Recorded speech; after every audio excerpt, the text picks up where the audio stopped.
P T I کے احتجاج کی کال سے ایک دن پہلے ہی اسلام آباد سیل، جگہ جگہ کنٹینرز کی آہنی دیواریں کھڑی کر دی گئیں۔ پولیس رینجرز اور ایف سی کا کڑا پہرا۔ پبلک ٹرانسپورٹ کل رات سے ہی بند، ہاسٹل اور گیسٹ ہاؤسز خالی کرا دیے گئے، موٹر ویز بھی بند۔ پولیس کا راولپنڈی میں مری روڈ، مال روڈ اور راول روڈ پر فلیگ مارچ۔ شہری کسی بھی غیر قانونی عمل کا حصہ نہ بنے۔ ترجمان اسلام آباد پولیس کا دفعہ 144 کی خلاف ورزی پر سختی سے نمٹنے کا اعلان۔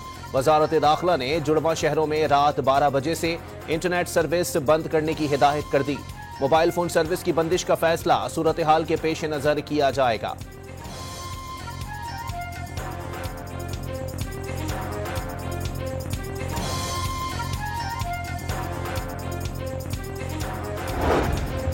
پنجاب بھر میں دفعہ 144 کی پابندی کا پہلا روز۔ لاہور کے داخلی اور خارجی راستوں کی کڑی نگرانی، 6 موٹر وے سمیت مختلف شہروں میں سڑکیں بند۔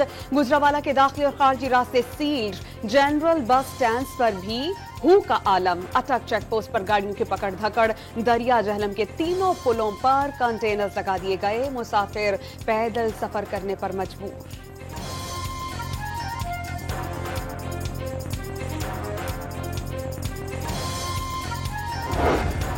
سندھ سے پنجاب جانے والے پی ٹی آئی قافلے کے خلاف بھی ایکشن۔ شکارپور میں پولیس اور پی ٹی آئی کے کارکن آمنے سامنے۔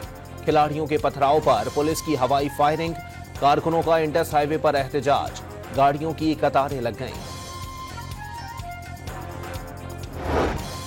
حکومت کی پی ٹی آئی کو احتجاج سے باز رکھنے کی کوششیں۔ وفاقی وزیر داخلہ نے تحریک انصاف کے چیئرمین سے رابطہ کر لیا۔ اسلام آباد ہائی کورٹ کے حکم کے پیش نظر کسی بھی جلسے، جلوس، دھرنے یا ریلی کی اجازت ممکن نہیں۔ محسن نقوی نے وفاقی دارالحکومت میں بیلاروس کے صدر کی 80 رکنی اعلیٰ سطح کے وفد کی مصروفیات سے بھی آگاہ کر دیا۔ بیرسٹر گوہر نے وزیر داخلہ سے مشاورت کے لیے وقت مانگ لیا۔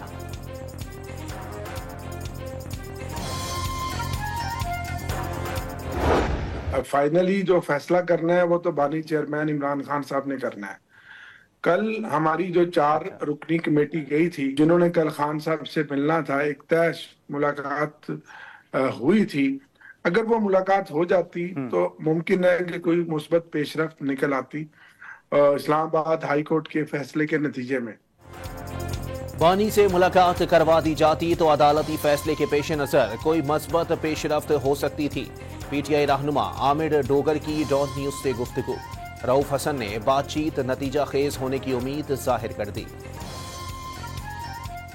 اس لیول پہ ہو رہے ہیں جو شاید جو نقوی صاحب سے اوپر ہے، وہ لوگوں سے ہو رہے ہیں جو میٹر کرتے ہیں، لیکن ہم بھی عرض کر رہے ہیں کہ انہی سے مذاکرات ہو رہے ہیں۔ اگر نقوی صاحب نہیں ماننا چاہتے تو وہ ان کا مسئلہ ہمارا تو ہم سب انشاءاللہ 24 نومبر کو ڈی چوک پہ عمران خان صاحب نے ہمیں مطالبات پورے ہونے تک کا جو دھرنے کا اعلان کیا ہے، ہم سب نے وہاں پہنچنا ہے اور اس وقت تک وہاں سے نہیں جانا جب تک ہمارے مطالبات پورے نہیں ہوتے۔ حالی ابھین گنڈاپور کا کارکنان کو ہر صورت ڈی چوک پہنچنے کا پیغام۔ بانی پی ٹی آئی کی ہدایت پر مطالبات کی منظوری تک اسلام آباد سے واپسی نہیں ہوگی۔ وزیر اعلیٰ خیبر پختونخوا کا مطالبات کی منظوری اور ملکی تحفظ کے لیے ہر حد تک جانے کا اعلان۔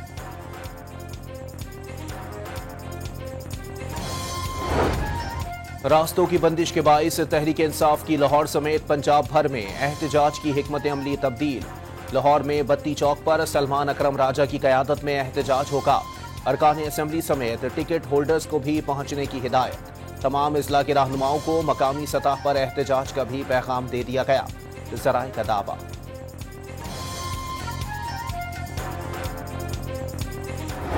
پاکستان کے جو دنیا میں دشمن ہیں گلوبلی، جو پاکستان کو ترقی کرتے دیکھنا نہیں چاہتے، ان کی زبان بول کے کہتے ہیں کہ ہم تو احتجاج کریں گے۔ وفاقی وزیر اطلاعات کا تحریک انصاف قیادت پر دشمن کی زبان بولنے کا الزام۔ جب بھی ملک میں کوئی غیر ملکی شخصیت آتی ہے، یہ جماعت احتجاج پر اتر آتی ہے۔ عطا اللہ تارڑ نے پی ٹی آئی کو ملک دشمنوں کا ہم خیال قرار دے دیا۔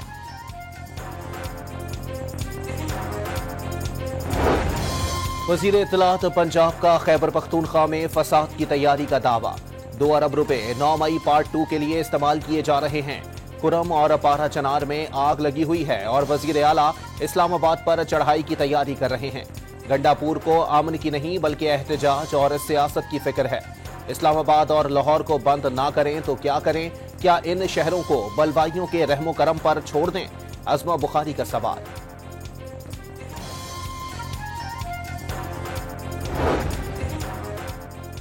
پاکستان تحریک انصاف کے احتجاج کے موقع پر دہشت گردی کا خدشہ، خوارج کی جانب سے جلسے جلوسوں کو نشانہ بنایا جا سکتا ہے۔ نیکٹا نے الرٹ جاری کر دیا، صوبائی حکومتوں کو فوری طور پر سخت اقدامات کی ہدایات۔ محکمہ داخلہ خیبر پختونخوا نے بھی دہشت گرد حملے کا انتباہ جاری کر دیا، عوام کو سیاسی اور سماجی سرگرمیوں سے گریز برتنے کا مشورہ۔ دوست ملک سے متعلق متنازع بیان پر بشرا بی بی قانونی مشکلات کا شکار۔ ٹیلی گرافک ایکٹ کے تحت پنجاب کے مختلف شہروں میں 6 پرچے کٹ گئے۔ بیان پاک سعودی تعلقات کے خلاف سازش قرار، ملکی ساکھ کو نقصان پہنچانے کا بھی الزام۔ سینیٹر فیصل واڈا نے بشرا بی بی کا بیان بانی پی ٹی آئی کی سیاسی قبر کھودنے کے مترادف قرار دے دیا۔ کہا تھا کہ سابق وزیراعظم کی سیاسی قبر ان کے اپنے ہی کھودیں گے، اور بالکل ویسا ہی ہوا۔ سینئر سیاستدان کا سوشل میڈیا پر بیان۔ 28 ستمبر کے احتجاج پر بانی پی ٹی آئی سے اڈیالہ جیل میں 1 گھنٹے تک تفتیش، احتجاج کی کال سے متعلق سوالات کیے گئے۔ اڈیالہ جیل اور عدالت میں بانی سے ملاقاتیں کرنے والوں اور رہنماؤں کی تقاریر اور سوشل میڈیا پوسٹوں کا ریکارڈ بھی حاصل کر لیا۔ سی سی ٹی وی کیمروں کی فوٹیج کا ریکارڈ تفتیشی ٹیم کے پاس موجود۔ سانحہ لوور کرم کے بعد علاقے میں کشیدگی برقرار، فریقین کے درمیان رات سے جاری جھڑپوں میں 18 افراد جاں بحق، 30 زخمی ہو گئے۔ مسلح جھڑپیں علی زئی اور بگن کے علاقے میں ہوئیں، مختلف دیہات سے لوگ نقل مکانی پر مجبور، ضلع بھر میں کاروباری مراکز، تعلیمی ادارے اور ٹرانسپورٹیشن کا نظام تعطل کا شکار۔ خیبر پختونخوا حکومت کی کرم میں صورتحال پر قابو پانے کی کوششیں، اعلیٰ سطح حکومتی وفد کی شیعہ عمائدین سے ملاقات، رہنما کل سنی عمائدین سے ملاقات کریں گے۔ ابتدائی رپورٹ وزیر اعلیٰ کو پیش کر دی گئی۔ علی امین گنڈاپور کی زیر صدارت ویڈیو لنک اجلاس میں صورتحال کا جائزہ، تنازع کے پرامن حل کے لیے فریقین سے سیز فائر کی اپیل۔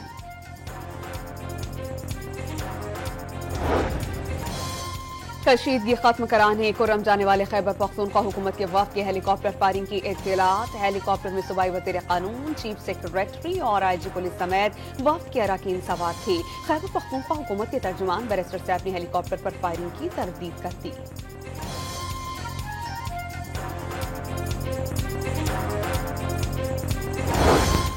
خیبر پختونخوا میں سیکیورٹی فورسز کے خفیہ اطلاعات پر 2 علاقوں میں آپریشنز، 3 خارجی مارے گئے۔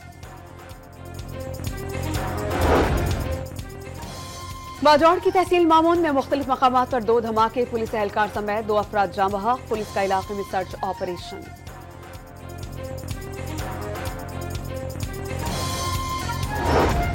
نشتر اسپتال ملتان میں ڈائلیسس مریضوں میں ایڈز کی تشخیص پر عملے کی معطلی، ڈاکٹرز اور دیگر عملے کا اسپتال میں احتجاج، 48 گھنٹوں میں بحالی نہ کرنے پر کام بند کرنے کی دھمکی۔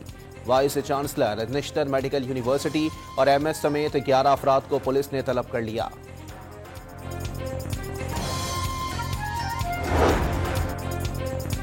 وزیر اعلیٰ سندھ نے دریائے سندھ پر نہروں کا منصوبہ ناقابل قبول قرار دے دیا، کسی کو سندھ کے پانی پر نظر رکھنے کی اجازت نہیں دیں گے۔ بنظیر بھٹو کے دور میں کالا باغ ڈیم کی مخالفت کی تھی، مراد علی شاہ کی میڈیا سے گفتگو۔ کشمور میں ڈاکوؤں کا انٹس ہائی وے پر ہوٹل پر دھاوا، ٹرک اور ہوٹل کے 2 ملازمین کو اسلحے کے زور پر ساتھ لے گئے۔ کشمور سے اغوا ہونے والے مغویوں کی تعداد 8 ہو گئی۔ گلگت بلتستان میں برف باری کا ایک اور اسپیل، ضلع استور میں متعدد سڑکیں بند ہو گئیں۔ پاک چین سرحد خنجراب پر بھی برف باری سے ٹریفک کی آمد و رفت متاثر، جہلم شہر اور گرد و نواح میں بارش سے موسم خوشگوار ہو گیا۔ پنجاب میں اسموگ کی شدت میں کمی، لاہور کچھ دیر پہلے تک 388 ایئر کوالٹی انڈیکس کے ساتھ ملک کا آلودہ ترین شہر، ملتان 354 کے ساتھ دوسرے اور پشاور 306 ایئر کوالٹی انڈیکس کے ساتھ تیسرے نمبر پر۔ لاہور میں آلودگی کا لیول 241، پشاور میں 221 اور اسلام آباد میں 178 رہا۔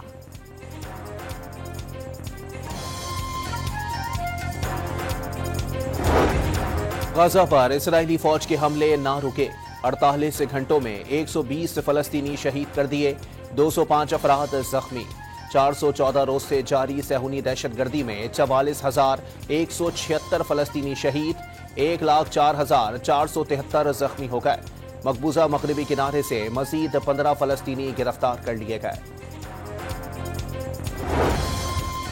لیبنان پر اسرائیل کی اندھا دھند بمباری، متعدد افراد شہید، 63 زخمی۔ بیروت کے مضافات سمیت کئی مقامات پر گولہ باری سے عمارتیں تباہ ہو گئیں۔ حزب اللہ کا اسرائیلی اڈے پر کروز میزائلوں اور ڈرون سے حملہ۔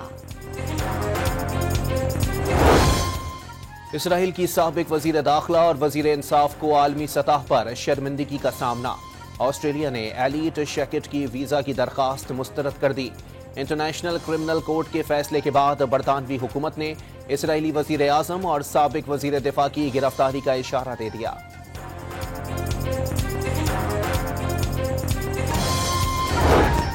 آسٹریلیا نے سوشل میڈیا کمپنیز کو ملک میں 16 سال سے کم عمر بچوں کے اکاؤنٹس بنانے سے روک دیا۔ خلاف ورزی کی صورت میں کمپنی پر $32 ملین تک جرمانہ کیا جا سکے گا۔ پابندی کا بل پارلیمنٹ میں پیش۔ ٹک ٹاک، ایکس اکاؤنٹ، انسٹاگرام سمیت دیگر سوشل میڈیا پلیٹ فارمز بھی شامل۔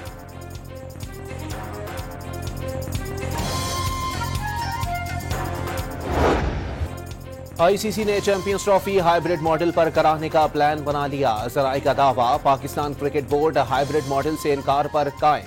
ایونٹ کے حوالے سے حتمی فیصلہ منگل کو ورچوئل بورڈ میٹنگ میں ہونے کا امکان۔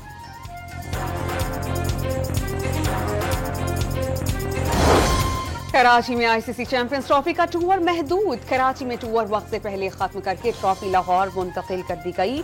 ٹرافی کو 25 نومبر تک کراچی ہی میں رکھنا تھا۔ تن سازی کے اسٹیج پر پاکستان کے لیے ایک اور اعزاز۔ پاکستانی تن ساز جمال سعود نے کوریا باڈی بلڈنگ چیمپئن شپ میں سلور میڈل حاصل کر لیا۔ سعودی پرو لیگ میں کرسٹیانو رونالڈو کی ٹیم النصر کو شکست۔ القادسیہ کی ٹیم نے 1 کے مقابلے میں 2 گول سے میدان اپنے نام کر لیا۔ النصر کی جانب سے واحد گول رونالڈو نے 32ویں منٹ میں کیا۔